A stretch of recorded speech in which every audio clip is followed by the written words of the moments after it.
massive release of the Twitter files by Elon Musk via liberal journalist Matt Taibbi. In a wise move, channeling it through somebody that has a proclivity to side with that side of the aisle, but is an honest broker. And what did we find out? We found out that the government absolutely colluded with a private company to take away First Amendment privileges of the individual. Now, we already knew this, but this is another stamp on the ledger. This is fascism. The literal definition is the collusion of private enterprise and the government in order to benefit the state and the private companies. And that's exactly what we have here. The Hunter Biden laptop story was classified as a hacked material.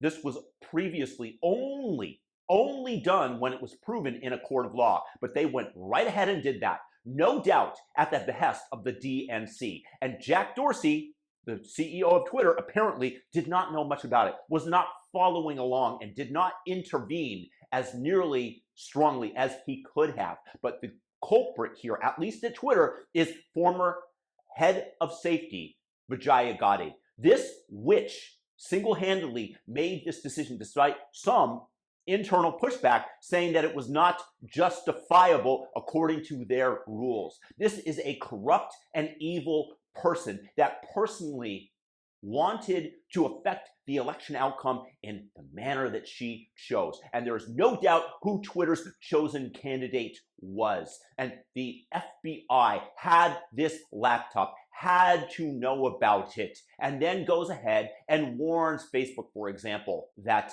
Russian disinformation will be leaked, getting them, at minimum, to unwittingly suspend this knowledge from the public.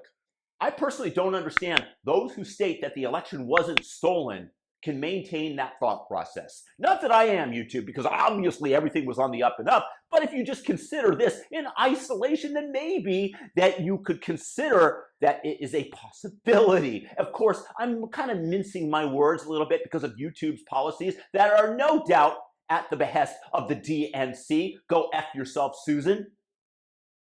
But this is a major breach of the trust of Americans, where accounts like the White House press secretary are suspended before the election for retweeting a true story, with all the media outlets colluding with the DNC, not going ahead and fact-checking whether or not the laptop was in fact real, not gaining access, not calling people on the ledger, on the laptop who they know that have had emails for comment. No, they went ahead and stated that it was completely misinformation, Russian disinformation. You know who came out looking decent in this was one Democrat, Ro Khanna of California, a progressive, who complained to Twitter that this was a violation of the First Amendment. This was also revealed in the Twitter files, but he didn't go on public TV screaming it from the heavens. I don't give him a total pass either. All of the people who were so cowardly, who did not stand up in the moment, should hide their heads in shame. And the DNC, and by the way, the Republicans also had access to the ability to complain and have accounts muted or shut down. So don't think that the Trump administration gets away scot-free in this. It's just that, according to Matt Taibbi, the access was granted on a much more regular basis to the Democrats, and it was mostly one-sided. And if you take a look, he posted a graph of the percentage of money that went to the DNC versus the RNC, where the political campaign donations went. And of course, 99% of it or something like that went to the Democrats. So you have to take that into account. And there's no doubt that Vijaya Gadde should have her head at the bottom of a chopping block, in my proverbial opinion. This is a horrible witch that intentionally threw the election, that silenced Donald Trump on Twitter.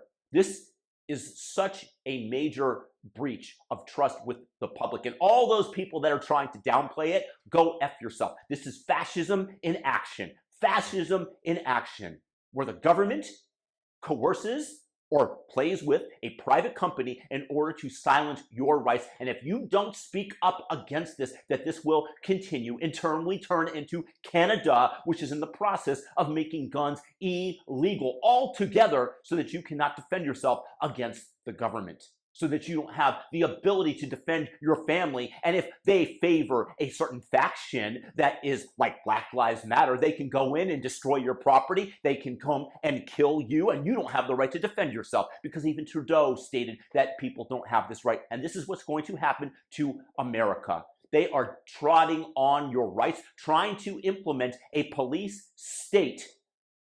And unfortunately, we are witnessing it in real time. And thank God for Elon Musk and for his self-sacrifice and purchasing $44 billion and all the lawyer and banking fees, this company, in order to become a whistleblower.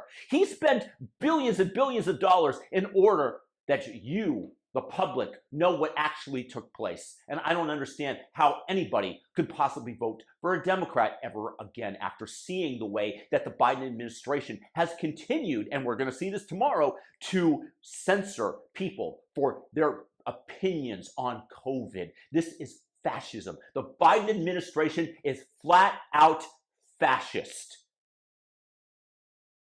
I don't know how anybody can sit idly by with this knowledge and proof, especially as the Twitter files continue tomorrow.